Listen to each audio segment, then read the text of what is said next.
Okay, so let's look at actually our first method of taking the back from the gift wrap.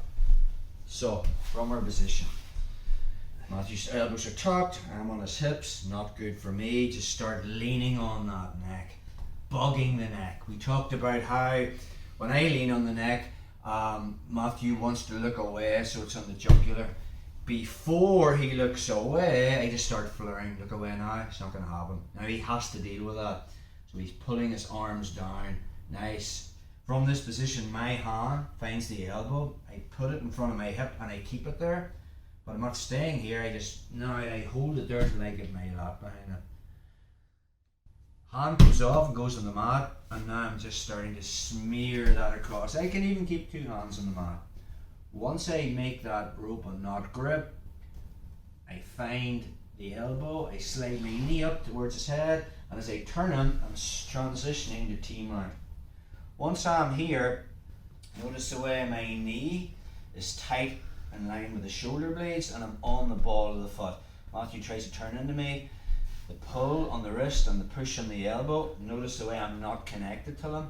Anytime you're sitting on him, Matthew butt scoops back, I'm going with him.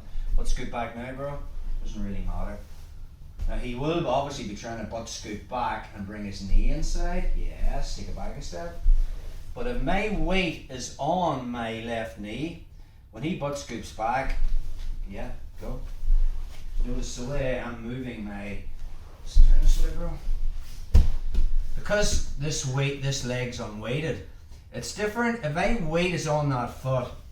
Alright, when he butt scoops back, it stays there. Take it back a step. My weight's on my knee, the one that's behind his head. So when he butt scoops back, look, go. It just tracks him the whole time, it's unweighted. Let's look at taking the back from this position. So we're here, hand comes in, and then I'm going to windshield wiper my foot. We'll get another angle on a minute. And now I put my hip on the mat, and I bring Matthew from his left hip to his right hip. I am not pulling him on top of me.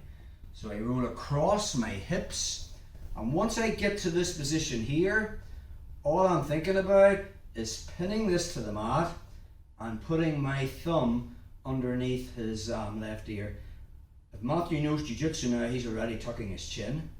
And now from that position, I'm just pushing my thumb so it gets underneath his chin.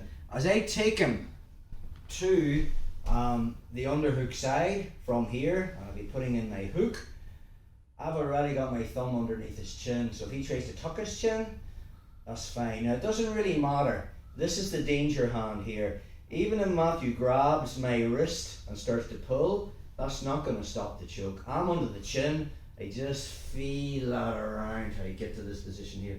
Notice the way Matthew turned his head towards me. I'll be letting go of this and just pushing his head back up. And then I'll be finishing with the rear naked. Again, there's a lot more to it than that. We'll look at that deeper on another vid. Let's just turn so you can see what I'm doing with my foot.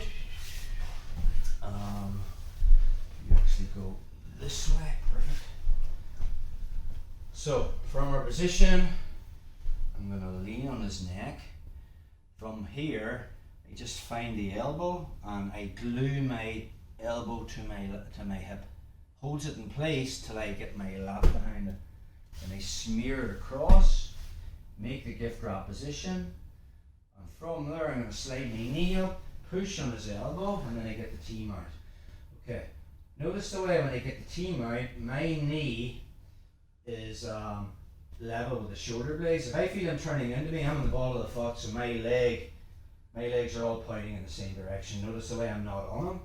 But when I go to take the back, hand comes in and I get a double wrist grab on his wrist, and that foot windshield wipers.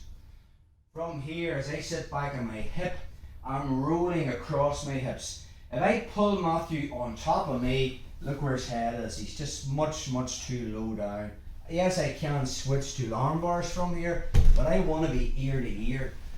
So, from this position, a windshield wiper, I'm going to roll across my hips, from my left hip to my right hip. I know he wants to tuck his chin, so I'm starting here with my right hand. Tuck your chin, that's coming just opposite his ear. Once I get my thumb line, so it's that first knuckle underneath his chin, I'm coming across. Keep it tucked, I'm under the chin.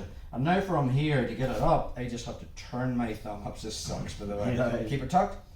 I just turn my thumb up as if I'm doing that. That gets it across until I make my grip. What actually stops the choke is this hand, which is why I have it pinned. This one won't stop anything. As I come across and he's trying to grab and pull that arm, just not going to happen. I'll be getting it across. Notice the way his chin is turned. I want it under my elbow, so I'll be pulling that out, pushing his head, and then I can finish with the Madeline on. One more time on that. We'll go into more detail on finishing the choke on another time. Here, we'll just go back to that first angle again. Just this way, perfect. So we're here. I'm going to lean on the neck. Keep that elbow in place. Comes on the hip. Move my lat. Smear it. Switch to the gift wrap. Find the elbow. Knee comes up and I turn him onto the side. Okay. Once I'm in that position here now, I can make that double grip. Foot windshield wipers in, and as I sit back on my hip, I'm bringing him across my hips already. I'm getting underneath that chin. I'm keeping this one stuffed, and now from this position, as I fall this side, I'll be looking to find that far shoulder. Matthew's probably going to be turning, and now I can get his chin underneath the crook of my arm. Just one more time. Perfect.